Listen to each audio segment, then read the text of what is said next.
இயேசுவின் நாமத்திற்கு முன்பாக எந்த பிசாசின் வல்லமை நிற்க முடியாது, எந்த மந்திரவாதங்களை நிற்க முடியாது. அவர் இலவசமாய் நமக்கு விடுதலை தருகிறவர். இயேசுவினிடத்தில் வரும்போது எவ்வளவு பணம் கொண்டு வருவாய் என்று அவர் கேட்பதில்லை. எனக்கு அவனுக்கு எவ்வளவு தட்சணை தருவாய், பரிகாரம் செய்வதற்கு எவ்வளவு தருவாய் என்று கேட்பதில்லை. பாவ மன்னிப்பு இலவசம், சுகம் இலவசம், பிசாசின் கட்டளைந்து விடுதலை பெறுவது இலவசம். இயேசு கிறிஸ்து இலவசமான விடுதலை தருகிறார். நீங்கள் எங்கும் பிரயாணப்பட தேவையில்லை, உங்களை வருத்தி கொள்ள தேவையில்லை. இருக்கிற இடத்தில் என்று கூப்பிட்டாலே அந்த இடத்தில் வந்து அற்புதம் செய்கிற ஒரே ஒரு இரட்சகர் இயேசு. இயேசுடைய பெயரை சொல்லி பாருங்கள், உங்களுக்கு விடுதலை. அந்த பெயரிலே தான் வல்லமை இருக்கிறது, ஜீவன் இருக்கிறது, அற்புதம் இருக்கிறது.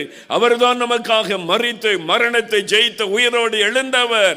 இன்றைக்கு மரித்தும் உயிரோடு இருக்கிற ஒரே ஒருவர் இயேசு.